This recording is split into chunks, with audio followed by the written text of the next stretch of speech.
So let's work on our shop pages now, and let's make sure we can use our data there. For this, let me go to my product model again.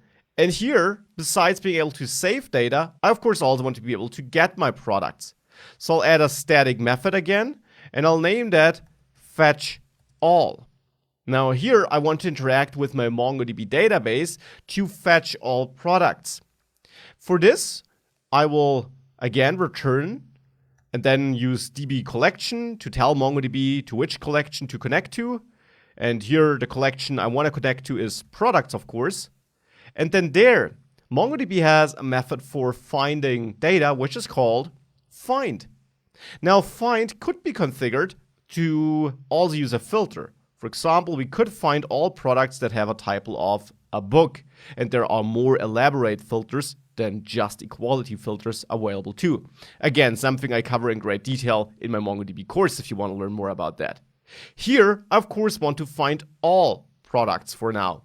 So I want to find all products, which I can do by just calling find like this. Now, the important thing about find is, find does not immediately return a promise though.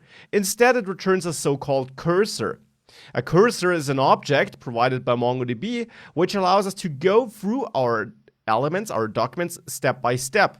Because theoretically, in a collection, find could of course return millions of documents, and you don't want to transfer them over the wire all at once.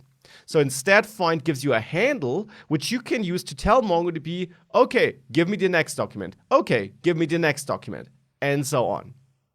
That being said, there is a toArray method you can execute to tell MongoDB to get all documents and turn them into a JavaScript array. But you should only use that if you know that we're talking about, let's say, a couple of dozens or maybe 100 documents. Otherwise, it's better to implement pagination, which is something we will implement at a later point of time in this course. So for now, let's use toArray, and then this returns a promise, and here we can again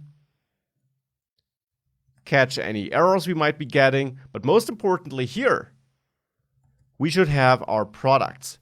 We can log our products here, and then also let's return our products in here. And let's see if that works the way we want. So now we have a fetch all method that hopefully works. One important thing is, I of course need to get access to my database by calling getDB in fetch all, just as I do it in save. And now let's head over to our shop controller. And there we have the getProducts function. Now this is the function I want to work on now.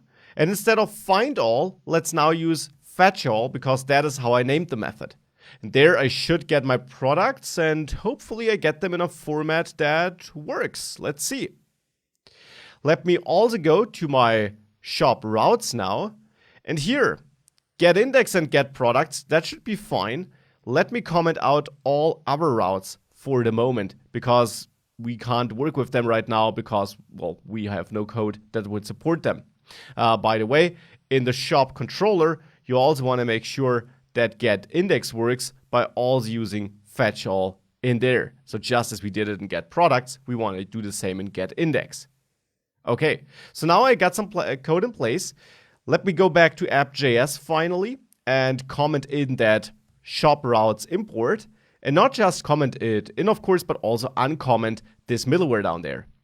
And now we hopefully have a setup where we can actually reload our root route, let's say, so just localhost 3000. And here we go. Here is our product, just like that. And of course, it works automatically because I didn't change any property names. If you suddenly stored a title in a field named name, you would have to adjust your view and so on. Well, and there is something where I want to adjust my view. And that is related to how we work with the IDs. But we'll see it in the next lecture.